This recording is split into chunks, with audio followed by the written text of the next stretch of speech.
Welcome to this crash course on learning coding with AI. Here you'll learn the fundamentals you'll need to build an AI-powered MVP application. In the next hour, we'll walk you through a full AI-powered MVP trivia application. First, we'll have you download the trivia application to your computer. Next, you'll learn essential Next.js concepts that will allow you to find code files more easily.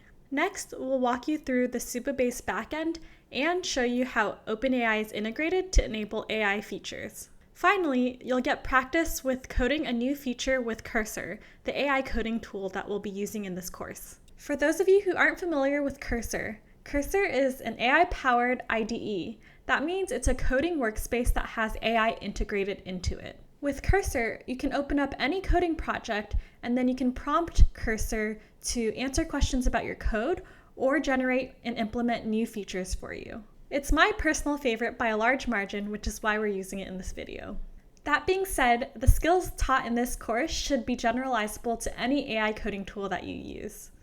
By the end of this video, you'll learn the skills on how to prompt and debug AI so that you can build your MVP both smarter and faster. In the first part, we'll be diving into what you'll be learning in this course, and we'll also give you a sneak peek of the trivia application that you'll be working on. Let's take a moment to zoom out and look at the bigger picture. The trivia application that we'll be walking you through in this course is a full-stack MVP application. On the front end, it's powered by Next.js, which provides the project structure and framework. On the back end, it's powered by Supabase, which allows for easy setup of authentication and also gives us access to databases to host the data for our application. Finally, we use Vercel to deploy the application since it allows for easy and instantaneous shipment of your product. So this full stack application with Next.js on the front end, Supabase on the back end, and Vercel for deployment is actually one of the go-to stacks used by founders. And it's so popular because it makes it super easy and simple to go from idea to live product. And also, as soon as you want to grow, it scales very nicely as well. The trivia application we'll be introducing you to very soon is perfect for learning because it covers all the fundamentals, from authentication to databases, and also from AI API integration to creating beautiful UI and UX. And the best part about it is that we created the whole thing using just AI coding tools. So let's go ahead and walk through the trivia app and what it looks like.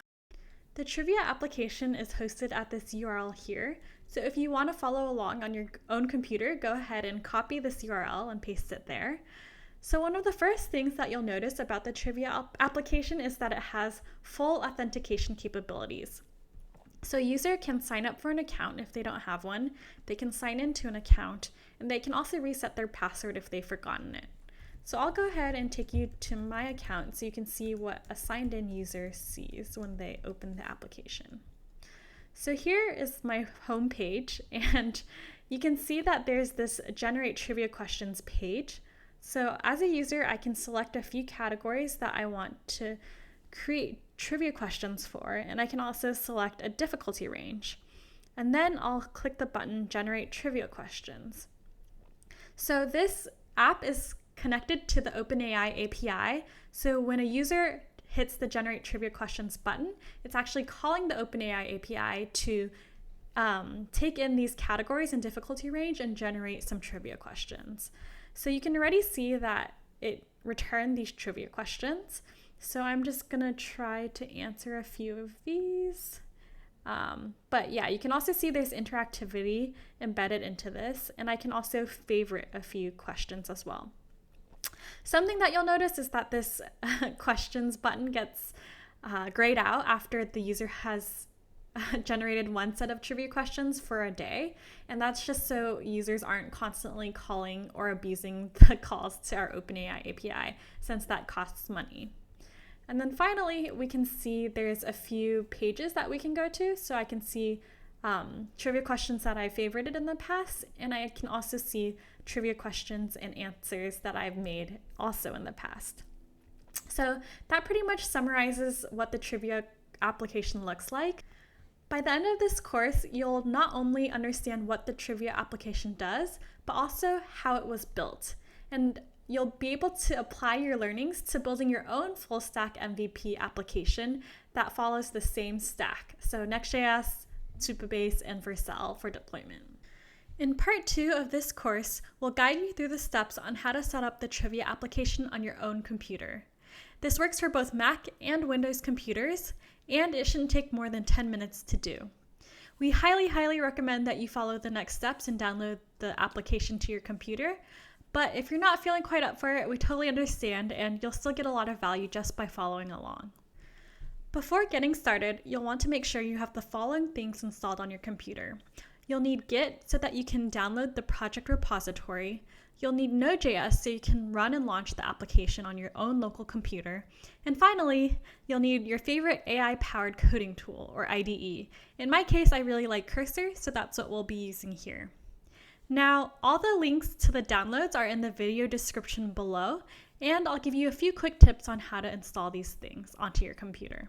So let's begin with Git. Git is not to be mistaken for GitHub Desktop.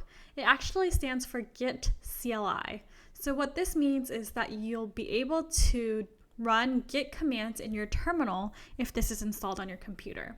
So Mac typically comes with Git CLI installed already. So if I type in the command git -- version and it shows me a version number, that means it's already installed and you don't need to do this step. But in the case that Git CLI is not installed on your computer, you'll want to download either the Mac or the Windows version, depending on which computer you have. So on top of that, you'll want to install Node.js onto your computer. So I highly recommend not doing these steps to install Node onto your computer. Instead, I recommend using the pre-built version of this package. So you'll select Mac or Windows depending on which computer you have. And then you'll download the package installer, and this will allow you to easily install Node onto your computer. And once you're finished installing this package, you'll want to make sure that you have Node on your computer, and if there's a version number, that means your installation was successful. Finally, Cursor is probably the easiest one to download, but you can go to the Cursor homepage, and then you can click All Downloads and find the version that matches your computer best. And then you can go ahead and hit that download button. Now that you've gotten everything downloaded onto your computer, you're ready to set up the trivia application. So there are 6 main steps to downloading and installing the Sandbox application. It's not actually as difficult as it sounds. A lot of it is just creating accounts and connecting that account to the application. So let's get started. The first step is downloading the project onto your computer, and we'll need to do that using Git. So first, you'll need to open up your terminal. On Mac and in Windows, it's your command prompt. And then you'll have to run the command git clone and this repository. So I'll put the link in the description so you don't have to type letter by letter this repository, but it is where the project is located. So once I hit enter, it'll copy all of those project files onto my computer. And if I write ls, I can see that this curiosity folder was downloaded correctly. And if I go into the folder and go into the Sandbox folder, you can see this trivia app. And this trivia app is the folder that actually contains all the files inside our Next.js Supabase MVP application. In step 2 of this process, you'll have to create a Supabase project and link that Supabase project to the full stack application on your computer. So before you do anything, you first need to make a Supabase account. Supabase is Backend as a service product, which means that it essentially encompasses a ton of different functionalities for your application. It provides user authentication, access to Supabase data tables. It also provides serverless edge functions and storage. So it's just a really comprehensive product that's really intuitive to use. So it's often used for full stack applications. It also has a pretty generous free tier, so you don't actually have to pay to use the service. And so the first thing we're going to do is create an account if you don't have one. But since I have one, I'll go ahead and just sign in.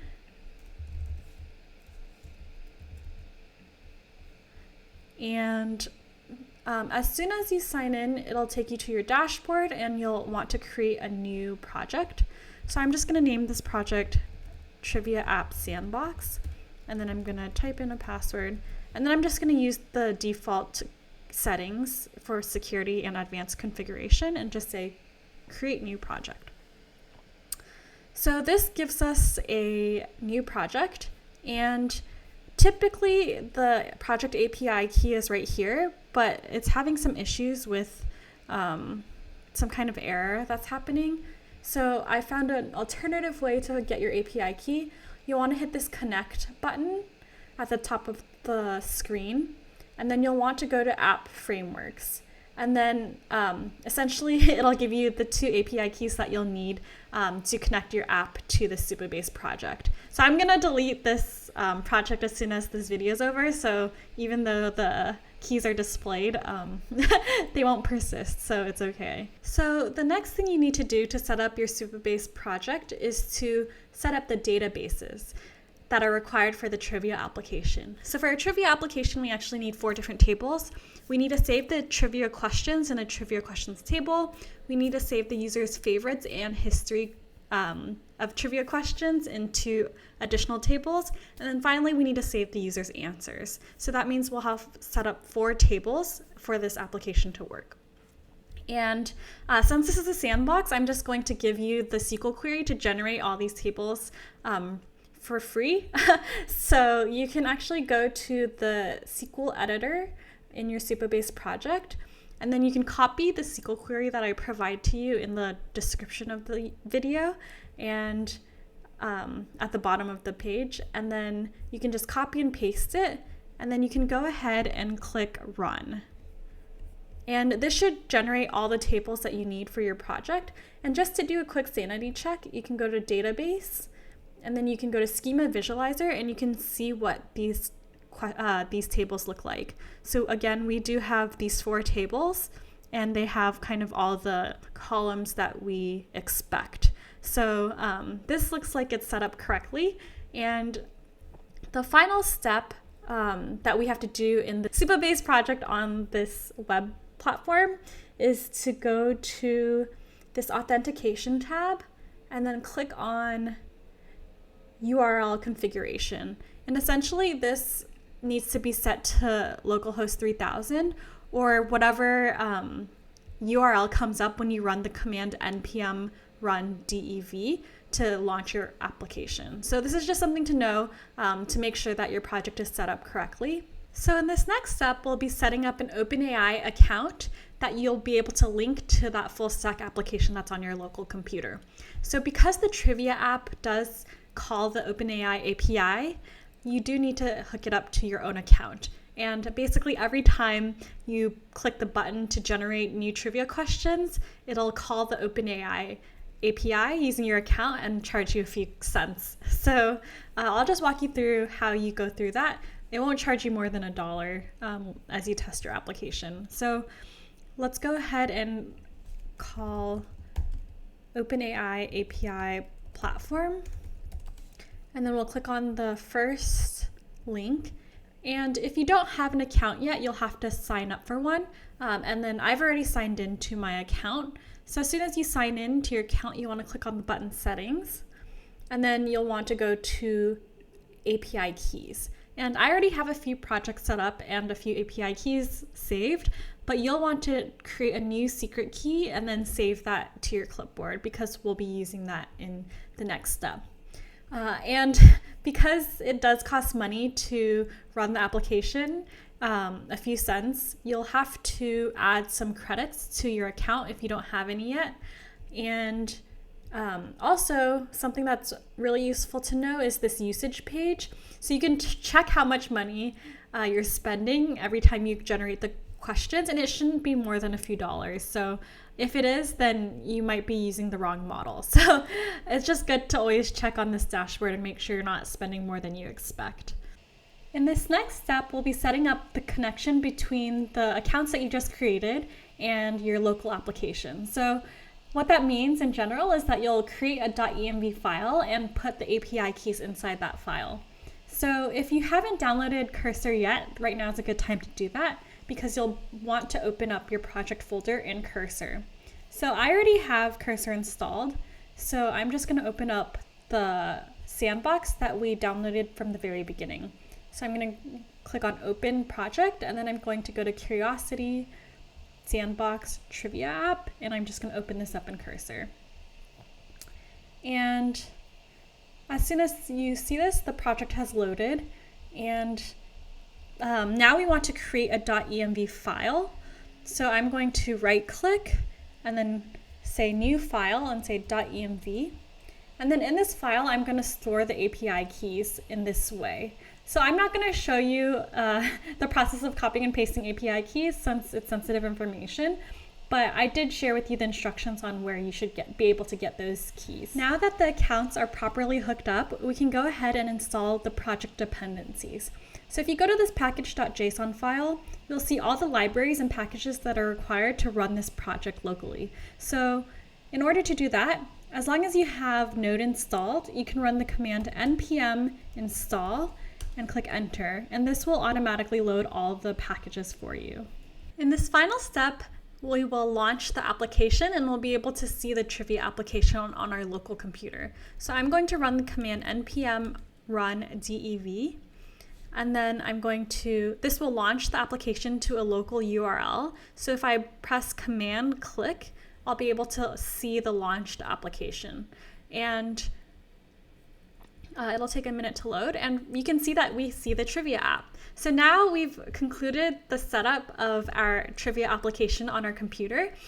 In the next sections, we'll walk you through some of the essential features of the Next.js project structure. If you're new to full stack engineering like I was, figuring out where code lives within a project can sometimes feel overwhelming. But once you start to recognize patterns, like what's a front-end file, what's a back-end file, and how features in your application actually map to the code, it gets a whole lot easier. That's why in this part, we'll walk you through and break down the Next.js project structure, and this will allow you to build intuition and be able to anticipate which code files will change when you make a feature update. This is the kind of skill that will 10x your ability to build things with Cursor, because when you know where code should live, you're able to prompt smarter and also build faster. So what is Next.js? In order to understand what Next.js is, it helps to understand what React is. So what is React? Well, React is a UI library that allows you to build parts of a website that a user interacts with or sees. So think things like buttons, forms, and pages that should update instantaneously or smoothly. And it is very powerful, but it is pretty bare bones, and that's where Next.js comes in.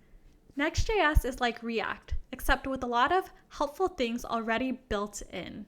For instance, it has a ready-made folder structure, it has ways to load pages really quickly, and finally, it has tools that allow you to easily connect your front end to real data. Instead of building your app from scratch and wiring things together yourself, Next.js provides a strong foundation for you to build quickly and with less hassle. If you're using Next.js, you'll likely come across the word route. So what is a route?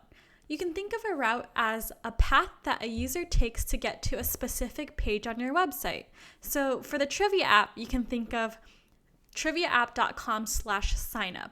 In this case, the /signup is the route, and this route will take you to the signup page. In Next.js, routing is actually based on your file and folder structure.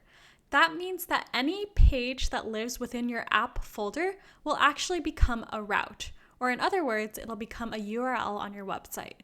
For example, if you have a file at app/authpages/signup/page.tsx, then this file will be what appears when a user types in www.triviaapp.com/signup.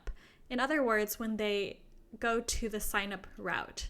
Just as a side note, the /auth pages is actually a group segment, and it's used to organize code files, but doesn't appear in the URL because it's a group segment. It's important to note that you'll come across two types of routes in Next.js applications. First will be front-end routes.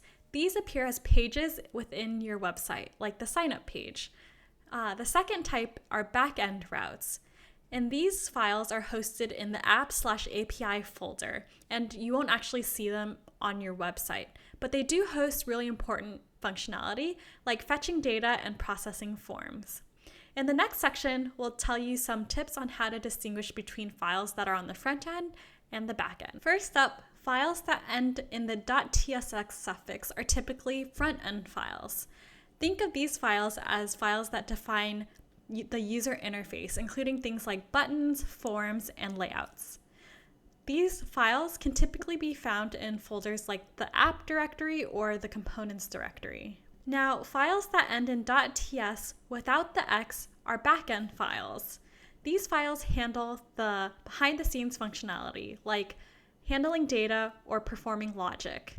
These typically live in the folders like API or utils or lib. Just a quick tip to remember, .tsx typically corresponds to front-end files, and .ts typically corresponds to back-end files. So far, we've taught you some key Next.js concepts that should help you navigate across your code files much more easily. A more practical tip is to get very comfortable with your Integrated Development Environment, or IDE for short. In this case, we're using Cursor. If you're new to IDEs, the following are some tips that will help you navigate across your code files much more easily when you're working inside of Cursor. There are two main ways to do searches across your repository. The first is to do a search across file names within your repository. So if I type Command P in my Mac or Control P in Windows, I can surface this search bar. And if I type something like sign up, this search will surface any file that has this keyword in the file name. So in this case, it takes me to the signup page, or where the signup page is encoded. So again, that means that you can search for file names using Command or Control P. The second way to search is to navigate to this left-hand panel and then click on this magnifying glass.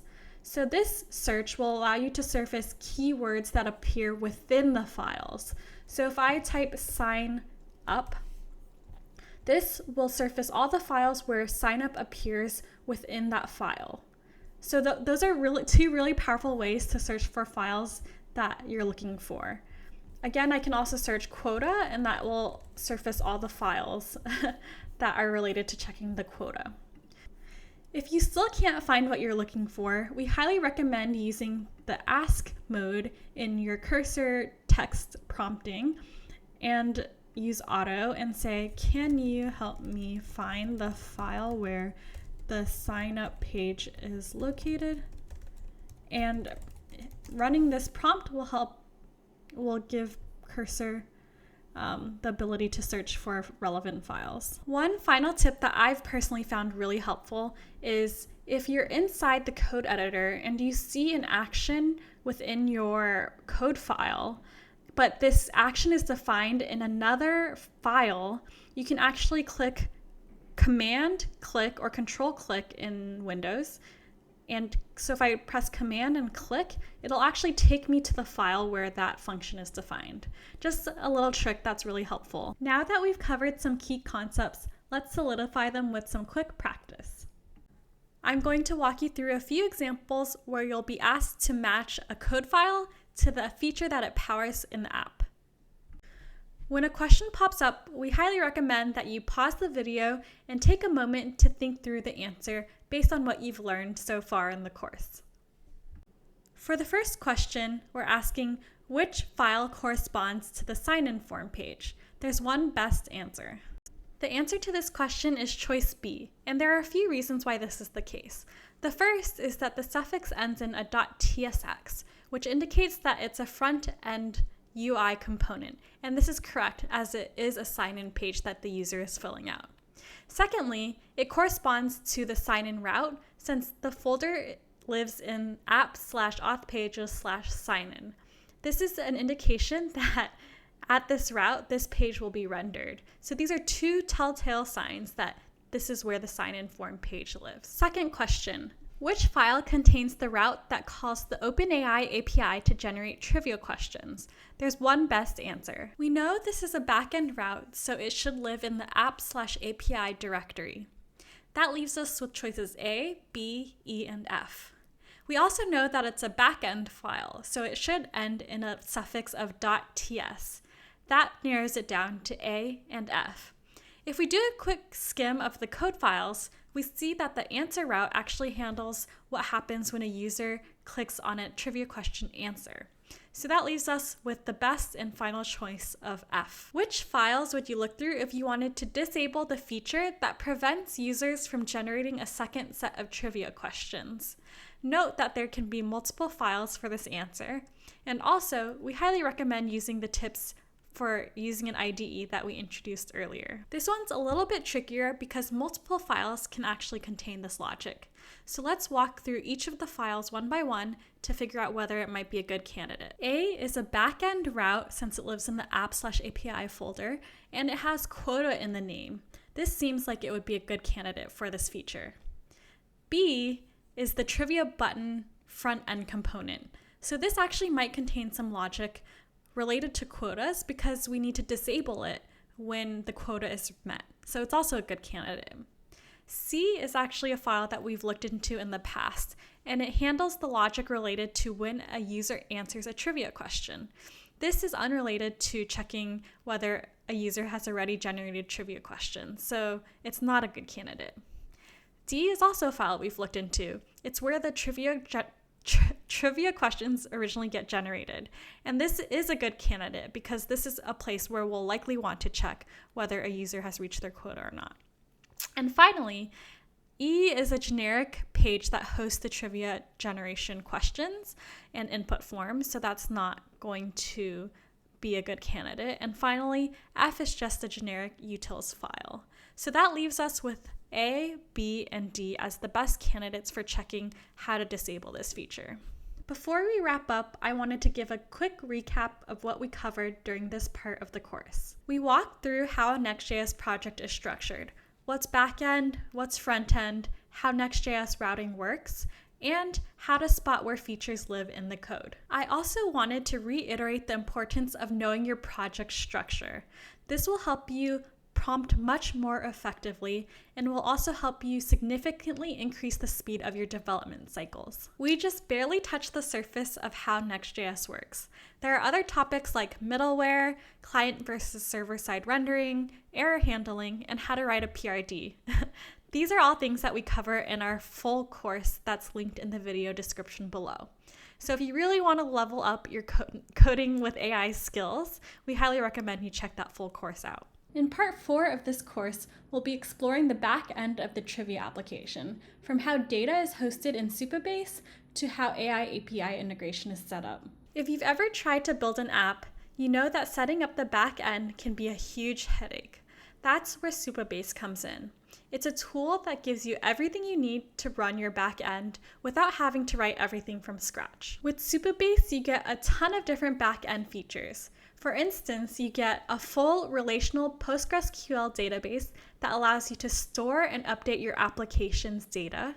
You also get built-in authentication, so that means that it makes it really easy and straightforward to set up things like sign in, sign up, and reset password functionalities. You also get file storage, so this means you can store things like PDFs, images, and videos into the cloud. And then finally, it allows you to run serverless functions so you can host backend logic on the cloud. And unlike Firebase, Supabase is open source, so that means it gives you more flexibility and makes it so that you're not locked into a single platform. In the next part, I'll show you how Supabase powers the back end of our application. If you did the trivia application setup in part 1 of this course, you've actually already set up the back end for the trivia application in Supabase. So by copying over that query that was in the instructions, you're able to define all the tables and set them up properly in Supabase. So what do those tables actually look like? We can navigate to the database tab, and then we can see the schema of all the tables that were defined in that query. As you can see in the schema visualizer, you can see all the tables that exist within the database. On top of that, for each table, you can see what type of information lives within each table. For the trivia application, we have a set of 4 different tables. we have a trivia questions table, a user's answers table, a user's trivia history table, and a favorites table. So another important feature about this database is that it's a relational database. That means that certain columns of a table will point to other columns of other tables. So in this case, to make it more precise, we can look at the user trivia history table. The user trivia history table has a trivia ID column that points to a trivia question ID. So what this means is that instead of saving the entire trivia question inside this user trivia history table, it only needs to save the trivia ID. And that way it can actually retrieve information about the trivia question using this ID whenever it's needed. So just for additional context on these tables, when a user interacts with our trivia application, these data tables will be added and updated accordingly. So in the case that a user generates some trivia questions, this trivia questions table will be populated with a new row. Also, when a user will favorite a question, the favorites table will be updated. And when a user answers some trivia questions, both the user's answers table and the user's trivia history table will store that information. Now let's suppose we want to make some changes to our data table. For instance, what if we want to add a column like spiciness level into this trivia questions table? Well, that takes us to the SQL editor. So if you go to SQL editor, you can actually go ahead and write any SQL query you want to modify or update data tables. And if you wanted to add a spiciness level column, this is what the SQL query would look like. And once you're ready with the query, you can go ahead and hit run, and the update should immediately appear in your database tables. A last and important feature that you can view on the Supabase dashboard is the authentication panel. So you need to go to this left-hand column and then click on the authentication tab. This will bring you to this authentication page, which stores all the information related to user authentication and security practices. So this users table actually contains the user ID, email, and password, but of course the password is encrypted. For best security practices, Supabase also highly recommends that you define row-level security or RLS policies for each table in your database. So you can view what these policies are for each of your tables by navigating to this policies panel. And just to be specific, policies define who can read and write to your table depending on the user's identity. So here we can see the policies for the favorites table.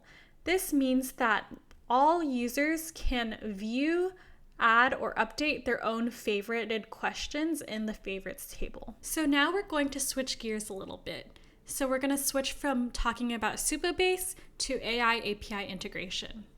I wanted to show you the code related to AI API integration because that contains the core logic for generating new trivia questions, and this is where the OpenAI API is called. So if you remember from the previous part of the course, the main AI API integration logic is handled in this backend route contained in the app/API/trivia folder.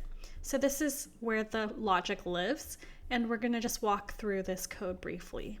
So the first thing to know is that assuming that you set up this application on your local computer, you've hooked this up to your OpenAI API account. So if I launch the application with npm run dev, and then I generate trivia questions in this locally launched application, this will charge your OpenAI API account every time you generate trivia questions. So that's just really important to note. For me, I've hooked it up to my account, so it'll charge me every time I generate trivia questions locally. So just for those who haven't actually seen this application get launched locally, if you follow the link that appears after you run the npm run dev command, you can command click and it'll open up the trivia application locally onto your computer. So let's go ahead and jump back to the code. So if we look at this route file, we can actually walk to where the OpenAI API is actually called, and it's in this function right here. So we can see that we're calling the GPT-4o mini model. So this is actually the cheapest model, and we highly encourage using it, especially for initial testing purposes. And also because this trivia application is an educational app, it doesn't have to have really high quality trivia questions. So we also just use the 4.0 mini model. But you can also change these to more sophisticated models as well. And then on top of that, this prompt is taking as input a list of categories that the user selected and a min and max difficulty range. And then on top of that, some important things to note are that it's asking for a very specific format that should be returned. So every trivia question should follow this JSON format that's specified here, and we give some examples just to make it really clear. So once the response comes back with a set of trivia questions, this table at the bottom is essentially saving or storing the information of those trivia questions into the trivia questions table and the user trivia history table. So hopefully with that information, you've gained some intuition about how the call to the OpenAI API works for this application. So that wraps up the main tour of the back end of the application. Now it's time to put your knowledge into practice. We do recommend that you pause the video for a moment so that you can think through the answer before you hear it. Question 1. Let's suppose I've written a SQL query that allows me to update the RLS policy for the favorites table in my trivia application. Which panel in the Supabase dashboard should I go to make this RLS policy change for this table? Here the answer is B. You'll be selecting the SQL editor so that you'll be able to paste your SQL query into the editor and hit run. In doing so, you'll be able to update the tables in Supabase, including things like RLS policies. Question 2. Which panel would I use in the Supabase dashboard to check whether the RLS policies were updated properly? In order to check the RLS policies for each table, you'll want to go to the authentication panel, and then in this authentication panel, you'll want to select the policies tab. So the answer here is C. Let's suppose you're having or running into issues related to authentication. Which panels in the authentication tab would you look into to diagnose these issues? And there are multiple answers to this question, and we also didn't cover all of the concepts needed to answer this question, so we recommend you use your favorite LLM, whether it's ChatGPT or Cursor. So I'll quickly walk you through each tab and go through whether or not it's relevant. So the users table is actually a really good source of information for debugging this kind of problem. So actually, if you click on a user ID, it'll pull up this tab where you have access to logs. So sometimes the logging will tell you information that's really helpful to debug the issue. And then we'll go to policies. So policies are more related to data table access, so it might not be as relevant in terms of debugging authentication issues. And now let's look at sessions.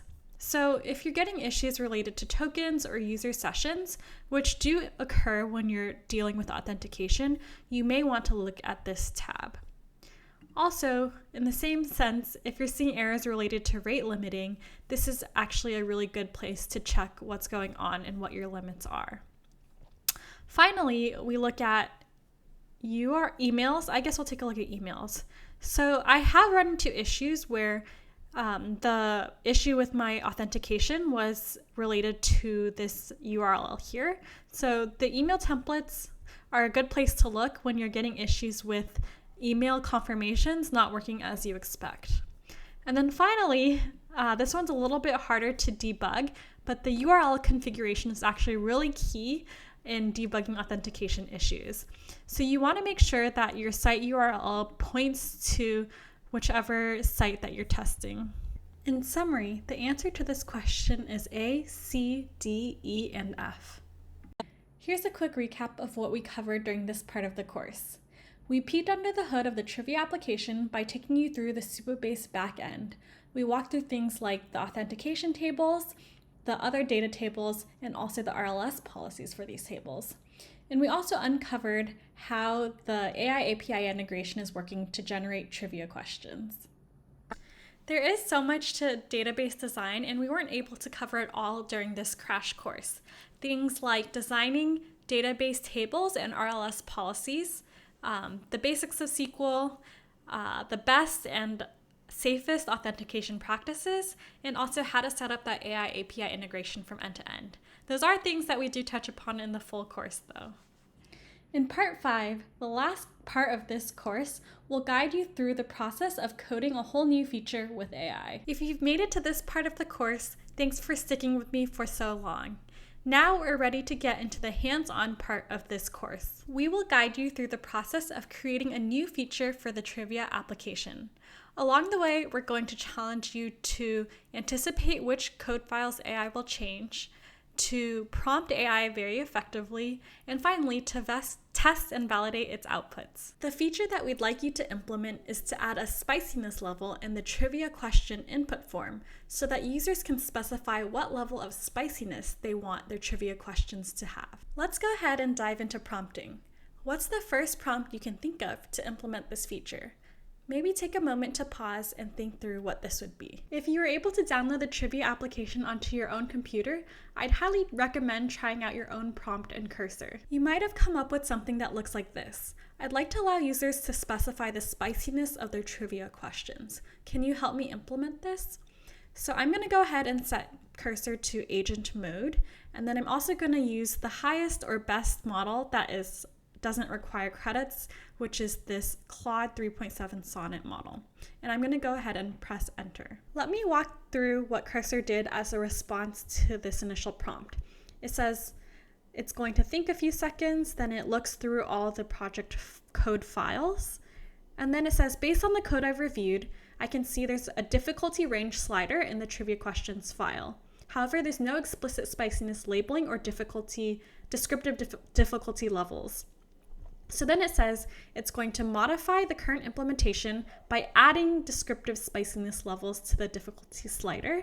It's going to update the UI to show that current spiciness level, and it's going to ensure these changes are properly passed to the API. What I'm reading based on this description is that Cursor didn't do exactly what we intended it to do.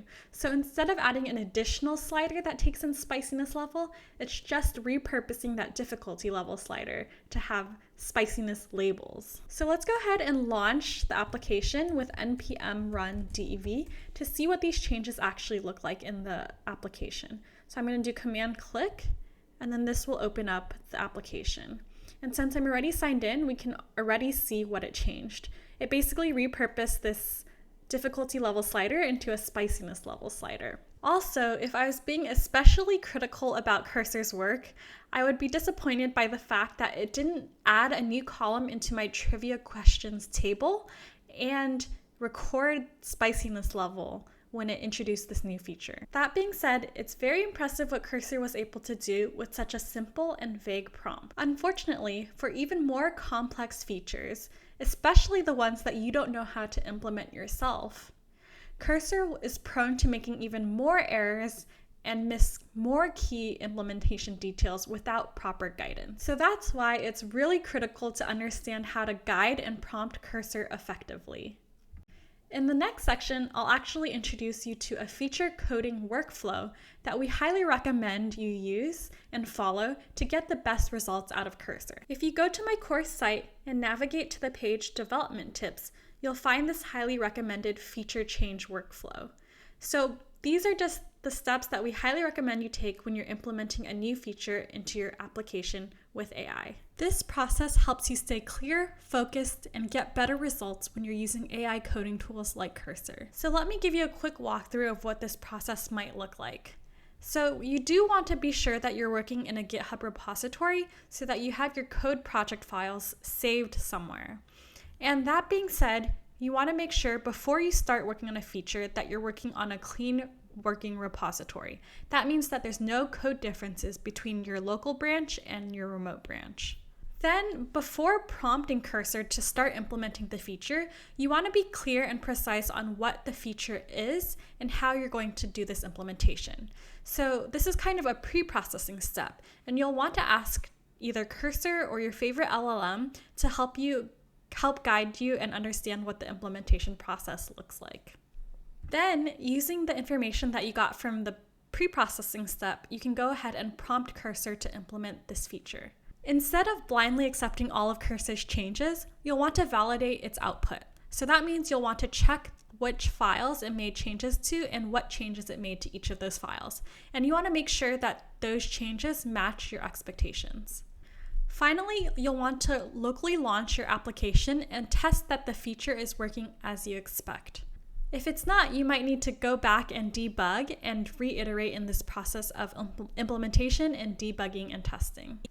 Finally, when you're happy with the results, you can go ahead and commit your code changes to GitHub, and then you can repeat with the next feature. So the two main things that you want to take away from this workflow is one, you really want to do this pre-processing step where you figure out what the feature will look like and how Cursor or an LLM would implement these changes. The second main takeaway from this process is to always have your code backed up in some place before you start doing feature changes with Cursor.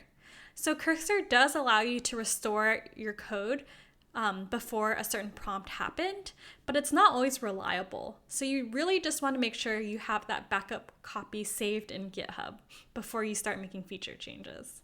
So to go ahead and make things concrete, let's walk through these steps for our feature change for adding the spiciness level to the trivia application. The first step is to make sure that you're working on a clean GitHub repository. So if I check Git status, I can actually see that there's some outstanding files because these are the files that Cursor changed to implement the spiciness feature, and we don't want to use these changes. So I'm going to go ahead and say git stash.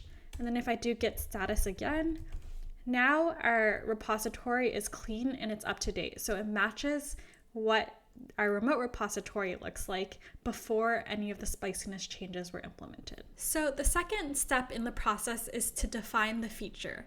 And we want to be as precise and clear as possible. So in this text file, I've just outlined the properties of our feature. We want to add a spiciness level as an input into the trivia question generation form on the main page. We want to make sure the spiciness level is recorded when saving the trivia question in the database. And we also want to change the OpenAI API prompt to include the spiciness level inside the trivia question generation prompt. So those just make it very clear and precise the things that we want in order to implement this feature. The third step in the feature change workflow is a critical one. It's the pre-processing step, where we're going to use LLMs to help us understand the feature implementation. We're not coding yet. This isn't part of the coding workflow, but we highly recommend this exercise where you go through each of these features and you predict or anticipate which code file will be changed to implement this feature.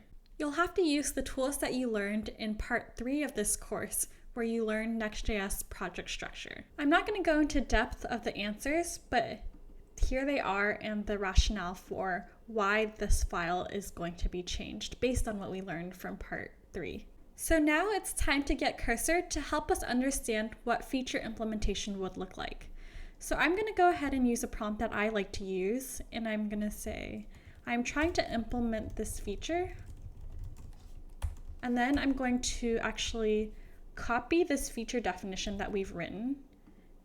And then I'm going to say, explain the full approach you'd take to implement this feature. Explain your thought process. Do not code. And then I'm going to drag and drop code files into the prompt. So I'm going to just drag our whole app folder since I'm being a little bit lazy.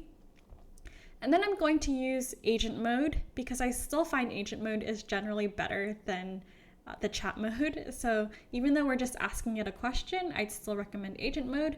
And then I'm going to use Claude 3.7 Sonnet. This is one of the best models that I've found for these more complex feature asks. So I'm going to go ahead and click enter. Let me walk you through what Cursor said it would do in order to implement this feature. So it says, 1, it'll add a spiciness level selector to the form. It's going to add a new spiciness column to the trivia questions database table. It's also going to make some general API integration updates so that the prompt includes the spiciness level. And then finally, it's going to have some UI enhancements. All of these changes look really good and are consistent with my mental model of what is going to change in order for this spiciness feature to be implemented. Now that we've completed the pre-processing step, it's time to get Cursor to start coding for us. Before diving into the prompt though, I do want to give you some tips on how to write good prompts. The following are some prompting tips that I found to be particularly useful. Tip number 1, include a phrase like, "You're a world-class coding assistant." This will help the model adopt the right tone and focus, and I've personally found it to improve the results that I get out of Cursor. The second tip is to clearly state what feature you want implemented. I find that it helps to be very specific with this ask. Then, you want to reference the implementation steps that it described in the previous prompt. Finally, you want to provide it with additional context that's helpful for it to implement its task, whether that's missing implementation details, things like the feature definition, the precise feature definition, and finally, things like data table schemas. Now that you have the rundown on what makes a good prompt, I'd highly recommend you take a moment to think through what you would write as the prompt to implement this feature. Here's the prompt that I came up with. You're a world-class AI coding assistant. I want to add a new spiciness selector to the trivia generation form. I would like you to implement these using the steps that you outlined above. I would also like you to generate the SQL code needed to add the spiciness level to the trivia questions table. As additional context for this task, here's the schema of the trivia questions table. And I actually need to add that schema of that table. In order to get that schema, we actually have to go back to Supabase. So I'm going to navigate to the Supabase project associated with my trivia application, and then I'm going to go to the SQL Editor tab. The SQL Editor tab actually saves all of the SQL queries you use to generate or modify tables in your Supabase project.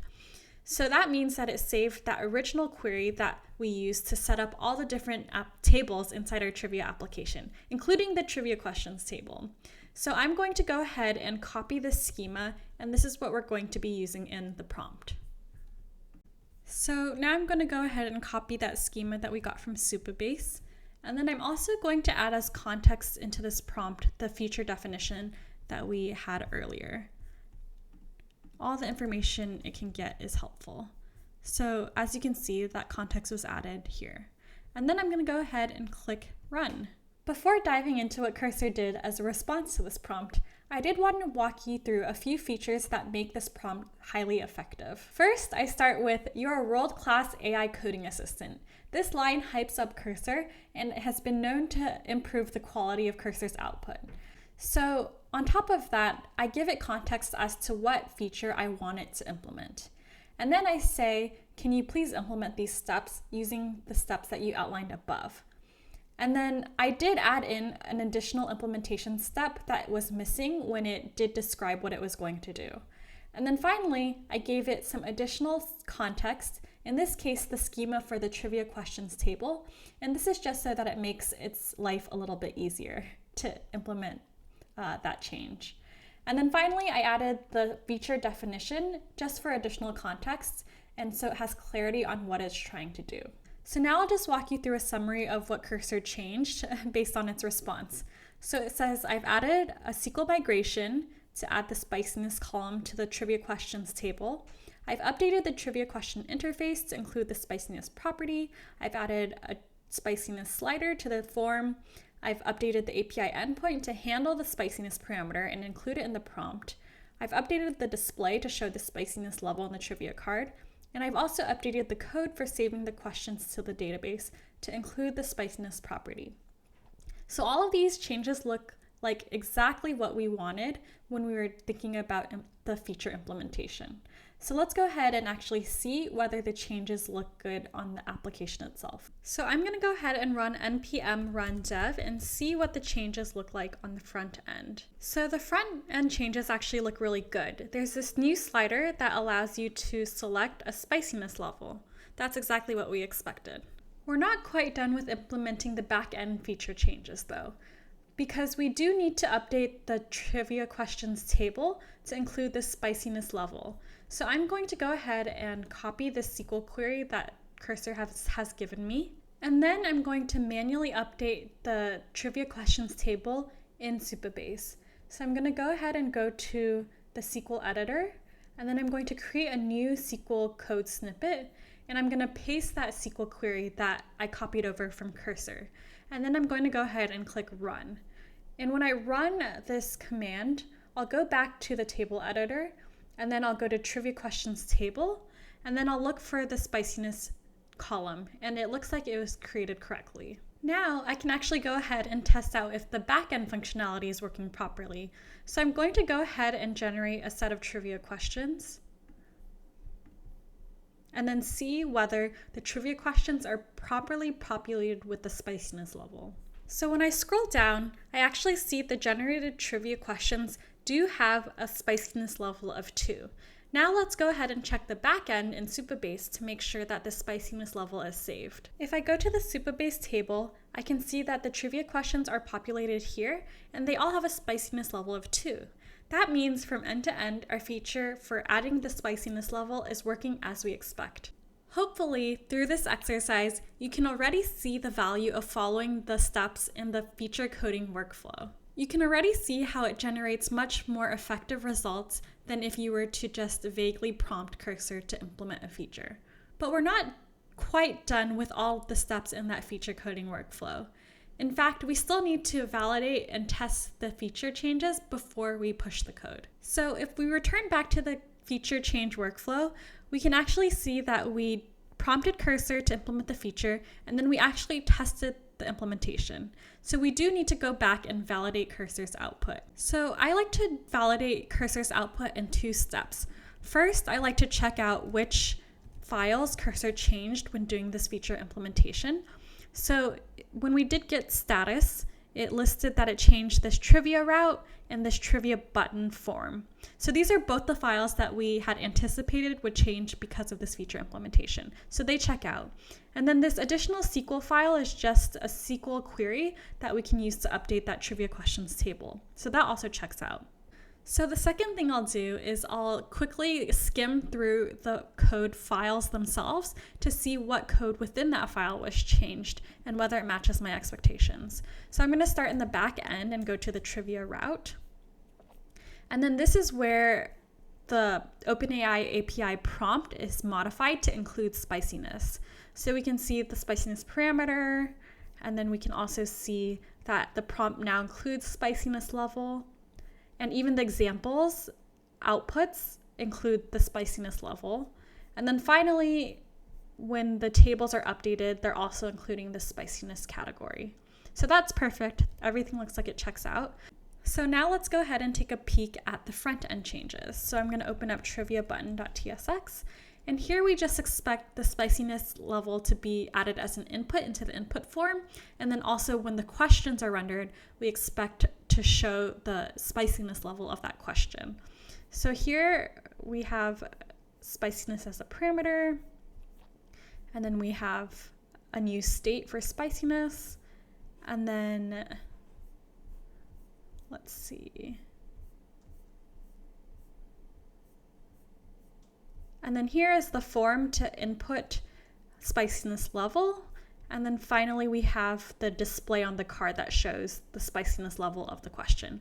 So everything checks out, and we've actually completed all of the steps in the feature coding workflow because we don't have any bugs for this implementation. Now that we're actually happy with the code changes, I'm going to go ahead and add these changes to our working repository. So I'm going to do git add, and then I'm going to do git commit, and I'm going to say spiciness feature.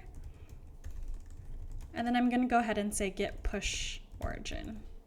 Congratulations! If you've made it this far, you've built and shipped a feature with AI, and that's no small feat. Let's go ahead and go through a quick recap of what we covered during this section of the course. You went through the whole AI coding feature workflow, from brainstorming the feature to building it out, and then also to testing and validating it. Hopefully you saw how powerful it is to pause and plan before jumping into code. Thinking things through upfront can save you from tons of bugs, messy logic, and a lot of late night debugging sessions. In under an hour, you've gone from exploring a full stack app to editing code, prompting Cursor, and making a whole feature come to life. And this is just the start.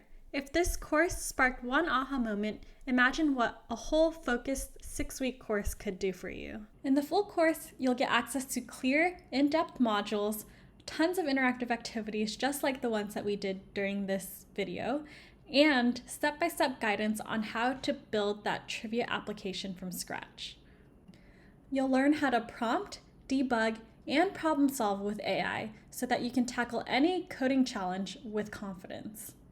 If you like the content in this video, please help me out by hitting the subscribe button. There's a lot more content coming your way. For a limited time, up through June 2025, you'll be able to get this full course at a 50% discount. So go ahead and sign up now.